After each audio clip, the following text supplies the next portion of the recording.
Hey guys, it's Brandon Miniman from PocketNow.com. In this video, we're going to talk about the hardware on the HP Pre 3, the best WebOS smartphone that you can buy right now. Let's get to it.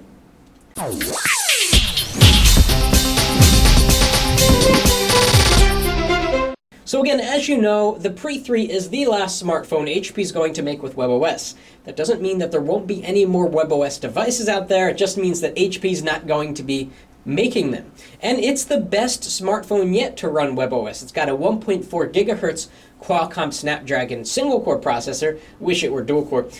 We've got 512 megabytes of RAM. We've got a 3.6-inch larger screen. Finally, WVGA. They didn't push well beyond that, just keeping with sort of that high-end spec of 800 down by 480 across, which is much better than all previous WebOS devices, which were only HVGA, or even less in the case of the Veer. The design is relatively boring, actually. It looks just like a Pre 2, just a little taller.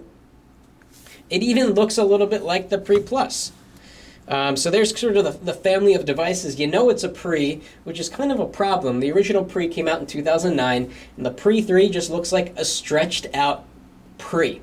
And so at that point you start thinking, well, this device could really use a refresh, but they didn't do that with the Pre 3. They kept it with the same design. And if we go next to the Veer 4G on AT&T, they're almost identical here, except one's much bigger than the other. Now, what they did with the Pre 3, because the device is larger, is that they could make the keyboard better or bigger.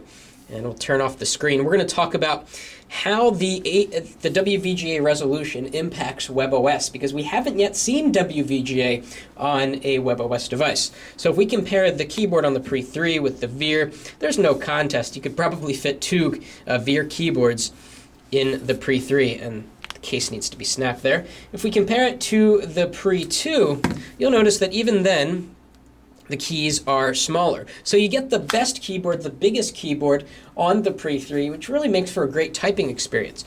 There is a good amount of tactile feedback. It makes kind of a clicky sound. It's a pretty good keyboard, but there still is no on-screen keyboard in this version of WebOS. It's 2.2, so if you want to tap out a quick email or text message without sliding open the slider, you can't do that yet. All right, so let's move around the device here.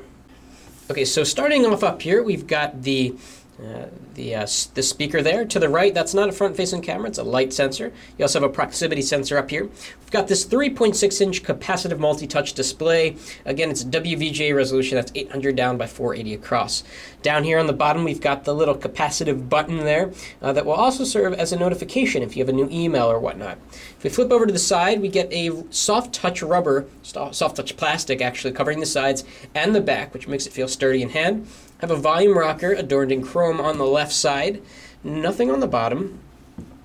There is the charging port for the micro USB. Of course, this is Touchstone compatible if you like to get your inductive charging on. And then on the top here in the upper right corner, same location as all WebOS devices, power standby.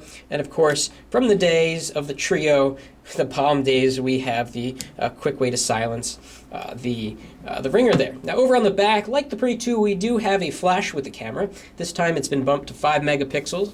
We have a speaker on the bottom and a nice HP logo. Interestingly, the Pre 2, even though it came after the HP acquisition, had the Palm logo on the back. So now they're full HP, but again, it doesn't really matter because they're not going to be making any more WebOS hardware. We can pop off the back battery cover and see what we've got underneath.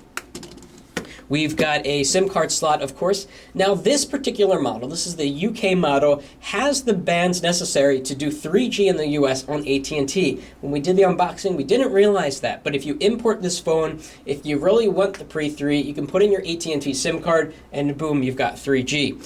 So we can pop out the battery here and take a look at the capacity. It is 1230 milliamp hours. We'll do further tests on battery life to determine how good the battery life is now that they've got a larger screen to power on the Pre 3. And you're not going to find a micro SD slot. The Pre 3 has 8 gigabytes of built-in storage. Really not enough these days, but certainly for some people who don't put that many apps and that many pictures on their device, it will be enough. So we'll pop back in the battery, put the battery cover back on. So there aren't any surprises with the hardware on the HP Pre 3. It is what you've come to expect from WebOS or from HP, and that's kind of one of the problems with it, with the whole platform in general. They don't exceed expectations. Ever since Palm came out with the product in 2009, it hasn't evolved that much beyond what it is today, which is a big problem. WebOS needs a company that can iterate faster, that can come out with hardware that doesn't just sort of meet the specifications of a device 6 months ago, but exceeds what we think is possible right now when it's released. This device was first talked about at CES, or a little bit around that time. And by the time it came out in the summer of 2011, it's just not interesting anymore, and that's sort of one of the problems with the Pre 3. Which isn't to say it's a bad phone. If you want to get one for yourself, you can get one at clove.co.uk. Stocks are dwindling. Prices are actually going down. They started off around $500 and now they're in the 400s. And again, this is the unlocked version, UK version, that happens to work on AT&T's 3G network if you want a Pre 3. So leave us a comment. Let us know what you think about the Pre 3. Are you going to get one, or is this totally off your radar? And if you like this video, please give us a thumbs up. And of course, thank you for watching. That's it for now.